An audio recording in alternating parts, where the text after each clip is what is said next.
tentang seorang profesor yang pemabuk yang punya misi untuk menyelamatkan masa depan anak-anak. Ceritanya berawal dari seorang anak bernama Bafani yang rumahnya dibakar beserta orang tuanya hingga tewas. Tapi Bafani justru dimasukkan ke dalam penjara remaja karena amarah yang terpendam. Selama di penjara, Bafani memukul-mukul tembok hingga dia memiliki kekuatan yang luar biasa. Suatu hari Bafani kabur dari penjara dan menjumpai orang yang memenjarakan dan membakar rumahnya. Bafani belum membunuhnya, justru Bafani meminta agar dia diberi kebebasan untuk menjalani kehidupannya. Seiring berjalannya waktu, Bafani tumbuh menjadi mafia terkuat dan kemudian membunuh orang yang membakar rumahnya. Dengan sekali pukulan, lawannya langsung tersungkur. Kini Bafani ditakuti bahkan mengusai penjara remaja. Di penjara itu Bafani mempunyai anak buah bernama Das yang sangat taat pada Bafani. Sementara Jedi adalah seorang guru yang selalu mabuk dan mabuk setiap hari libur. Tetapi Jedi adalah seorang guru yang tulus mendidik mahasiswanya dan melayani dengan ikhlas. Jedi tidak disukai oleh jajaran manajemen kampus, tapi mahasiswa sangat mencintainya. Bahkan Jedi dianggap pahlawan sejati bagi mahasiswa. Di kampus Jedi punya sahabat baik, seorang guru panah. Di kampus itu tidak pernah diadakan pemilihan ketua BEM, karena yang selalu jadi ketua selama ini hanyalah anak menteri. Karena kepala kampus menghindari kerusuhan di kampus itu. Berkat Jedi yang mempertaruhkan jabatannya dengan menandatangani surat keterangan apabila terjadi kerusuhan, maka Jedi siap dikeluarkan dari kampus itu. Akhirnya pemilihan ketua BEM terlaksana dan anak menteri kini melawan mahasiswa biasa. Pemilihan dilakukan dengan adil dan dimenangkan oleh mahasiswa biasa. Meskipun kalah, anak menteri itu tetap bersahabat dengan ketua yang terpilih. Tetapi ayah anak menteri membayar preman untuk melakukan kerusuhan di kampus. Karena hal itu, Jedi terpaksa dikeluarkan dari kampus. Dosen baru yang cantik bernama Charu mengetahui karismatik Jedi, diam-diam bekerja sama dengan Kapolda untuk memindahkan Jedi untuk mengajar di rumah tahanan negara remaja. Karena Charu yakin Jedi bisa membawa perubahan di sana, Jedi nurut saja dengan Pak Kapolda. Polisi menjelaskan tentang calon tempat baru Jedi bekerja. Dia mengatakan kalau remaja di sana sangat tidak manusiawi. Mereka buas seperti binatang. Mereka melakukan apa saja yang mereka mau. Mereka semua tenggelam dalam obat terlarang. Namun Jedi tertidur saat polisi menjelaskan. Saat dibangunkan dia langsung menerima saja untuk berangkat ke tempat itu. Aduh, kebiasaan aneh ya jadi ini guys. Hehehe. Para sipir dan narapidana sudah tahu kalau Jedi akan datang. Keesokan harinya Jedi datang ke penjara remaja itu. Hari Jedi pertama Jedi memberi pelajaran nasihat bahwa hidup ini sementara. Selalu lakukan sesuatu yang membuatmu bahagia. Hilangkan semua pikiran negatif dan fokuslah pada mimpi yang baik. Buatlah pikiranmu selalu positif, karena itu akan membuatmu berprestasi. Narapidana senang dengan cara Jedi, tapi Das sangat membenci kedatangan Jedi. Sore harinya dua bocah kakak beradik mendatangi Jedi, namun Jedi tertidur nyenyak. Bocah itu hanya menulis surat tentang keluhannya di penjara itu dan memasukkan ke dalam kantong Jedi. Saat Jedi pulang, sipir penjaga pintu memberitahu Jedi kalau anak-anak di sini selalu tawuran. Tapi Jedi cuek saja karena Jedi berkata, tugas saya di sini hanya mengajar Pak. Saya hanyalah seorang guru, bukan polisi. Pada malam hari dua bocah itu mengambil handphone Das dan menelpon Jedi. Namun berkali-kali Jedi ditelepon, Jedi tidak menerima teleponnya karena Jedi mabuk-mabukan lagi. Dua bocah itu ketahuan Das. Das langsung melaporkan pada bosnya yaitu Bafani. Bafani datang menemui Das dan dua bocah itu. Das mengatakan kalau dua bocah ini menelpon Master, sang guru yang baru ditugaskan di tempat ini. Bafani bertanya siapa Master ini. Dia hanya seorang guru biasa bos, yang tidak perlu dikhawatirkan. Dua bocah itu sudah ketakutan dan mengatakan pada Bafani bahwa ibu saya hidup sendiri, jangan bunuh kami. Kalau ibu kami tahu, maka ibu kami akan mati karena kaget. Karena Bafani menganggap dua bocah itu berkhianat, Bafani menghajarnya habis-habisan dan menggantung kakak beradik itu. Besok paginya ketua sipir membangunkan Jedi dan membawa Jedi ke penjara. Sesampai di penjara, Jedi bingung dan penasaran ada apa ini? Kenapa banyak polisi dan anak-anak berkumpul? Ternyata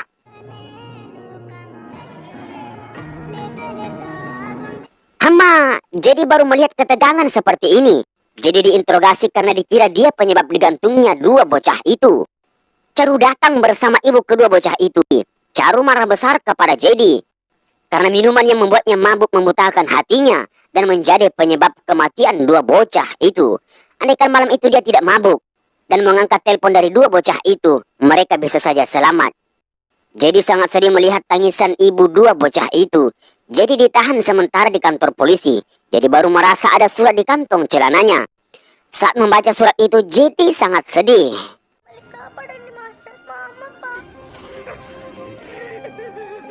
Anak buah Bavani datang untuk membunuh Jedi.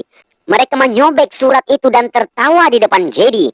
Jadi mengambil sobekan surat itu dan marah lalu menghajar mereka habis-habisan.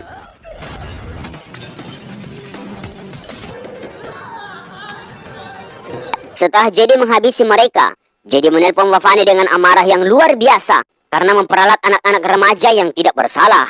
Aku akan mencari dan menemukanmu. Aku akan berdiri di depanmu dan akan membuat engkau merasakan sakit seperti yang dirasakan dua bocah itu. Bavani menjawab, pagi-pagi Jedi datang ke penjara dan diejek oleh anak buah Bavani karena tidak bisa berbuat apa-apa. Jedi tetap tenang dan mulai menyusun rencana. Jadi bertanya pada Koki dan ketua sipir. Koki mengatakan bahwa masuknya obat terlarang di sini dibantu oleh para oknum sipir. Ketua sipir mengatakan Bavani yang menguasai tempat ini, Pak. Anak-anak di sini dipaksa untuk memakan obat terlarang. Bavani bukan manusia, dia seperti binatang buas. Jadi terus berpikir bagaimana dia bisa mengubah para remaja itu untuk lebih baik. Jadi pulang ke rumah dan membuang semua alkoholnya. Langkah pertama yang dilakukan adalah memulai dari diri sendiri untuk menjadi lebih baik. Kemudian Jedi menemui ibu kedua bocah itu untuk meminta maaf karena merasa bersalah. Besok paginya Jedi datang ke penjara seperti biasa. Jadi mengubah penampilan yang lebih rapi. Jadi lebih tegas dalam mendidik anak di sana. Jadi melakukan razia terhadap barang mereka di dalam sel. Jadi menemukan banyak sekali obat terlarang. Jadi kemudian membakar semua itu di depan mereka. Das dan gengnya semakin marah. Rambut para narapidana dipotong agar terlihat rapi. Das semakin marah karena perlakuan Jedi. Das melaporkan perbuatan Jedi pada Bavani. Das mulai berbuat onar dengan menyiram kuah panas ke wajah Koki. Karena dia memberitahu tentang oknum sipir yang membantu memasukkan obat terlarang. Jedi tetap tenang dengan kejadian itu. Keesokan harinya para narapidana melakukan olahraga rutinitasnya, yaitu kabadi. Jedi tiba-tiba melihat seorang bocah duduk sendiri dan ngobrol dengannya. Bocil itu bercerita kalau dia merasa takut terhadap Das. Karena bila kalah akan menjadi budaknya. Jadi memberi semangat bahwa rasa sakit karena takut lebih perih daripada rasa sakit karena tamparan. Majulah dengan berani dan hilangkan rasa takut itu. Bocil itu langsung maju dengan gagah berani menerima tantangan Das. Das mengatakan kau boleh memilih siapapun untuk jadi timmu. Bocil itu membalas, oke, saya akan memanggil seseorang yang akan mengalahkanmu. Bocil itu langsung memanggil Jadi bermain kabadi satu tim dengan bocil itu. Jadi berhasil mengalahkan tim Das. Tim bocil itu memenangkan kabadi itu.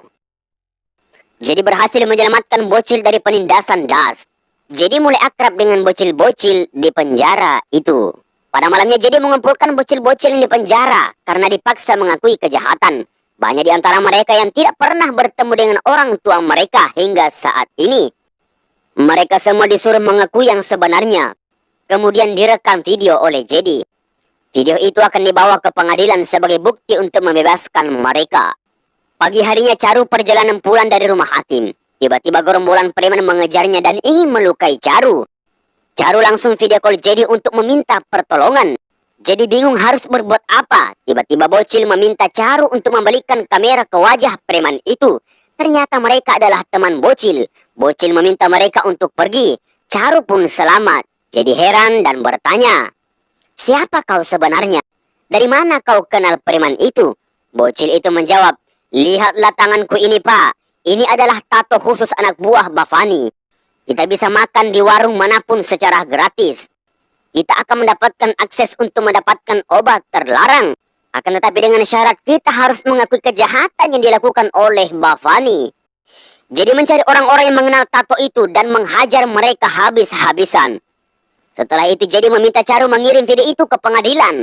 Malam harinya Jedi menyelinap masuk ke perkumpulan truk milik Bavani. Jedi bersembunyi di pinggir pagar. Dia melihat seseorang keluar dari kamar mandi memakai handuk di kepalanya. Jedi langsung menyandranya dengan sebuah pulpen di lehernya. Jadi menyeret ke dalam ruangan tengah. Di sana ada banyak anak buah Bavani. Jadi bertanya, mana Bavani? Jadi tidak tahu kalau yang disandra itu adalah Bavani. Jadi mengatakan, kalau ada di antara kalian yang memperlakukan anak remaja seperti binatang, maka langkahi dulu mayatku. Setelah itu jadi pulang. Karena Bavani merasa dipermalukan di depan anak buahnya, besok paginya dia menelpon JD dan mengatakan, "Hei JD, kau telah melakukan kesalahan, telah mempermalukan aku. Sekarang kau lihat bagaimana aku beraksi. Sekarang kau catat orang-orang yang engkau sayangi. Jangan harap aku akan melepaskan mereka." JD panik dan langsung menelpon keluarga dan teman-temannya, bahkan sampai mahasiswanya untuk menanyakan keadaan mereka. Dan ternyata anak buah Bavani membunuh suami guru panah dan juga anak menteri dengan menabrak truk. Menikam siswa kesayangan JD dengan pisau. JD sangat sedih mendengar semua yang telah terjadi. JD baru saja ingin menuju ke kampus. Ketua sipir menelpon kalau anak-anak di bawah das dalam truk ke Bavani. Setelah sampai di penjara, JD diberitahukan kemana das akan membawa anak-anak itu. JD langsung mengajarnya bersama guru panah yang suaminya dibunuh oleh anak buah Bavani. Jadi langsung melewati truk Bavani. Saat berada paling depan, guru panah siap-siap untuk melakukan tembakan. Jadi meminta guru panah untuk mengambil alih setir. Giliran JD untuk menembak. Jadi berhasil melumpuhkan truk Bavani. Das turun dari truk. JD marah dan menasihati Das bahwa semua pernyataan bocil-bocil itu akan memberatkan. Bavani tidak akan disalahkan. Justru kau yang akan menjadi tumbal Bavani. Bavani selama ini hanya memanfaatkanmu, tapi kau tidak sadar. Bahkan Bavani akan membunuhmu. Setelah itu Das pergi menemui Bavani untuk menyerahkan bocil-bocil itu. Dan ternyata benar kata JD kalau dia akan dibunuh oleh Bavani. Das akhirnya berpihak kepada JD. JD bersembunyi di dalam truk. Dan setelah truk dibuka,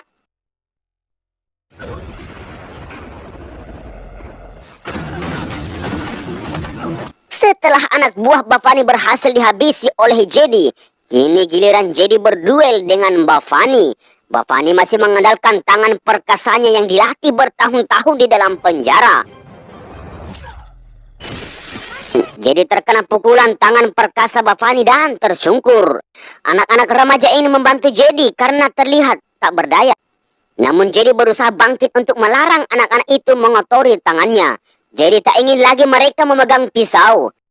Bocil membangkitkan kekuatan JD dengan musik gendang, mangkok, perak, dan tembok. JD membuka bajunya dan bergoyang. Bavani melayangkan tangan perkasanya. Tangan perkasanya kesakitan dan berdarah. Saat Das muncul, JD meminta untuk menyelamatkan para bocil. JD melanjutkan pertarungannya dengan Bavani. JD terus menghajar Bavani. Bavani tak berdaya lagi dan merayu JD agar membebaskannya. JD melempar Bavani ke gantungan daging sapi hingga tewas. Bavani digantung persis seperti dua bocah yang digantung oleh Bavani dan filmnya.